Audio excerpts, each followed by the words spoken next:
जय हिंद स्टूडेंट, आपका स्वागत है के एससी क्लासेस गया में। आज का टॉपिक है प्रत्यास्था। वीडियो को अंत तक देखना। यदि क्लास पसंद आता है तो इस चैनल को सब्सक्राइब कर देना। जरा ध्यान से समझेगा। आज हम लोग सबसे पहले पढ़ेंगे किसके बारे में, तो सबसे पहले पढ़ेंगे प्रत्यास्था के बारे में कि प्रत्यास्था किसको कहते हैं।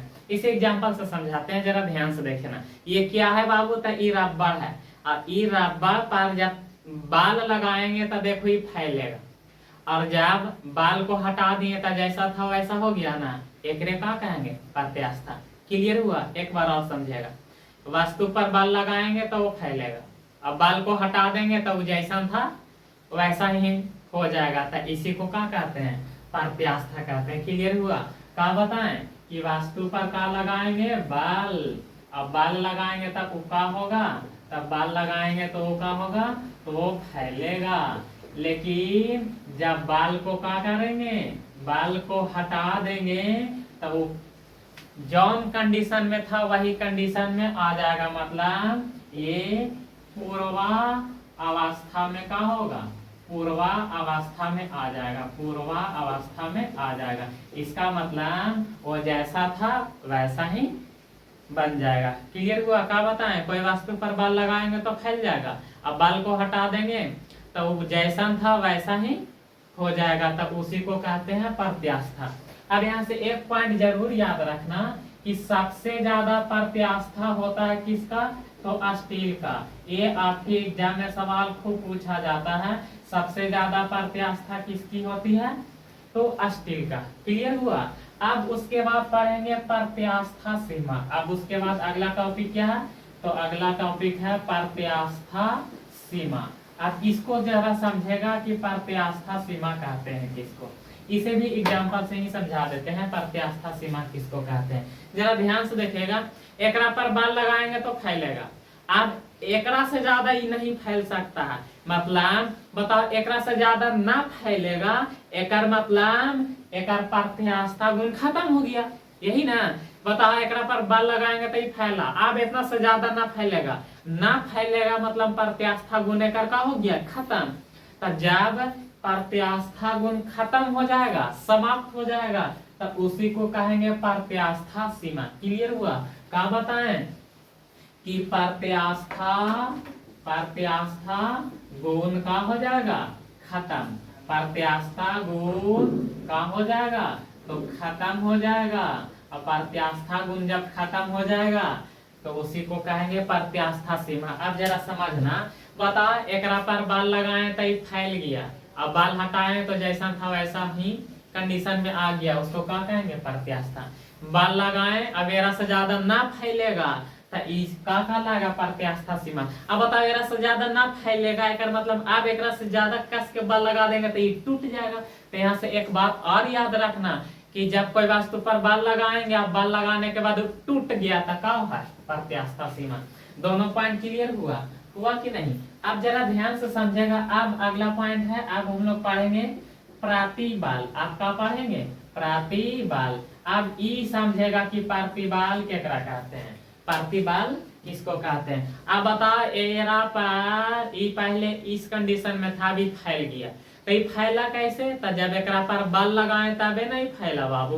तो एक बात याद रखना कि वस्तु पर जो बाल लगता है, वस्तु पर जो बाल लगता है, वस्तु पर जो बाल लगेगा उसी को क्या कहेंगे? प्रतिबाल। तीनों बात क्लियर हुआ? जब वस्तु पर बाल लगाएंगे तो फैल जाएगा, बाल हटाएंगे तो वही कंडीशन में आ जाएगा, उसको कहेंगे प्रत्यास्था। सबसे ज्यादा प्रत्यास्था किसका होता है? स्टील। उसके बाद प्रत्यास्था गुण खत्म हो जाएगा, मतलब वो ना फैलेगा, तो कहलाएगा प्रत्यास्था सीमा। अब कोई वस्तु पर बाल लगा देंगे तब बाल लगाएंगे, वही का कहलाएगा? प्रतिबाल। क्लियर? अब यहाँ से एक बात और समझेगा, विकृति किसको कहते हैं। अब क्या पढ़ना है बाबू, तो विकृति किसको कहते हैं का विकृति। अब ये बहुत इंटरेस्टिंग पॉइंट है कि वस्तु पर बाल लगाएंगे, वस्तु पर क्या लगाएंगे, तो वस्तु पर बाल लगाएंगे, और जब बाल लगाएंगे ना तब ओकर लंबाई बढ़ जाएगा, उसका लंबाई का हो जाएगा, तब उसका लंबाई बढ़ जाएगा। वस्तु पर जब बाल लगाएंगे तो ओकर लंबाई का हो जाएगा, बढ़ जाएगा, उसी को क्या कहते हैं? उसी को कहते हैं विकृति। जैसे इसको भी हम एग्जाम्पल से ही बता देते हैं। जरा ध्यान से समझेगा। जैसे ई का है बाबू, तो ई प्लास्टिक है, तब अब बताओ इतना लंबा है, लेकिन एकरा में यदि बाल लगा देंगे तो देखो फैल गया कि नहीं, फैला ना, फैला कि नहीं। अब एकरा में बाल छोड़ देंगे तो ये इतने बड़ा रहेगा, एकरे कहेंगे का विकृति। क्लियर हुआ। वस्तु पर बाल लगाएंगे तो एक लंबाई बढ़ जाएगा, और जब बाल हटा देंगे तो ये लंबे के लंबे रहेगा, उसी को क्या कहेंगे, विकृति। क्लियर हुआ यहाँ से। अब एक पॉइंट और बताते हैं, ये प्रतिबाल तो बताएं, कहीं कहीं मिल जाएगा तुमको विरूपक बल, कहीं कहीं लिखल का मिल जाएगा, तो कहीं कहीं मिल जाएगा लिखल विरूपक बल, विरूपक बल। आप समझेगा कि विरूपक बल किसको कहते हैं। बताओ बाबू, ओकरा पर बाल लगाएंगे ना तो वो बदल जाएगा। उस पर बाल लगाएंगे मतलब कोई वस्तु है, वो वस्तु पर का लगाएंगे, तब वो वस्तु पर बाल लगाएंगे, वस्तु पर का लगाएंगे, बाल। और वस्तु पर बाल लगाएंगे तो वो का हो जाएगा, वो बदल जाएगा, उसी को कहेंगे कौन बल, विरूपक बल। जैसे आटा सान के रखल है गोल करके, अब तुम गया गया ओकरा पर मार दिया एक फैट, तो एक फैट मारेगा तो धस जाएगा, अब फिर हाथ को खींच लेगा तो धसले के धसले रह जाएगा, वो कौन बल है, विरूपक बल। क्लियर हुआ। इतना बातें समझ में आया। प्रत्यास्था किसको कहेंगे, ताकत लगाएंगे तब फैलेगा, ताकत हटा देंगे तब वो जैसा था वैसा ही कंडीशन में आ जाएगा। अब बता, ताकत लगाएंगे तो उसके बाद वो आगे खींचा ही नहीं सकता है, फैल नहीं सकता है, मतलब प्रत्यास्था खत्म हो जाएगा, तब वो कहलाएगा प्रत्यास्था सीमा। वस्तु पर ताकत लगाएंगे उसको क्या कहेंगे, प्रतिबल। अब उसके बाद कोई वस्तु पर बल लगा देंगे, अब बल लगाएंगे तो ओकर लंबाई का हो जाएगा, ओकर लंबाई बढ़ जाएगा, उसी को क्या कहते हैं, विकृति। अब बताओ, कोई वस्तु पर बल लगाएंगे, अब वस्तु के आकार बदल जाएगा तो उसी को क्या कहेंगे, विरूपक बल। बताओ, सबसे ज्यादा प्रत्यास्था किस में होता है, तो सबसे ज्यादा प्रत्यास्था स्टील में होता है। अब हम लोग पढ़ेंगे हुक का नियम, ये आपके लिए बहुत जरूरी है, हुक का नियम, यानी इसको जिसको क्या कहते हैं, VVI। हुक का नियम क्या है, अब जरा ध्यान से सुनेगा। हुक का नियम क्या है, ये हुक एक व्यक्ति था, ये बताया यही कि प्रतिबल और विकृति, प्रतिबल और विकृति दोनों एक दूसरे के क्या होता है, समानुपाती। इसको क्या कहेंगे, समानुपाती, समानुपाती। और इसी को कहा जाता है अनुकर्मानुपाती, अनुकर्मानुपाती। इसमें कोई समस्या नहीं होना चाहिए।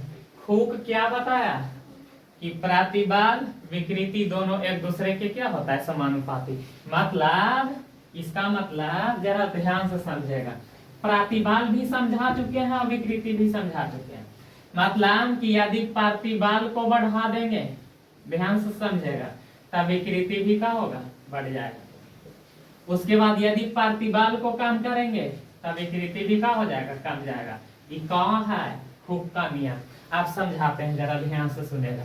ये कहा है प्लास्टिक, एकरा पर ताकत लगाएंगे तो ताकत लगाएंगे तो ई का होगा, प्रतिबल।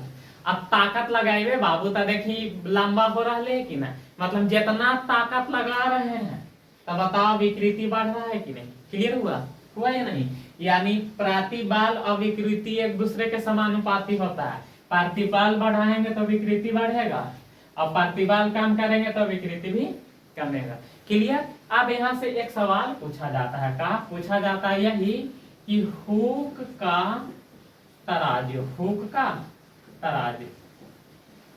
का तराजू किस सिद्धांत पर काम करता है, या हुक का तराजू किसके नियम पर काम करता है। तो याद रखना, हु से हुक का तराजू और हु से हुक का नियम। क्लियर हुआ। आंसर होता एकरे में छुपल है, प्रतिबल विकृति के समानुपाती होगा, यही हुक के नियम है। और हुक का तराजू किस नियम पर काम करता है, तो हुक का तराजू हुक के नियम पर काम करता है। बातें समझ में आया। यदि क्लास पसंद आता है तो इस चैनल को सब्सक्राइब कर देना, शेयर कर देना, दोस्त को बता भी देना, और कई तरह के सवाल चलेगा तो उसको कमेंट बॉक्स में छाप देना है।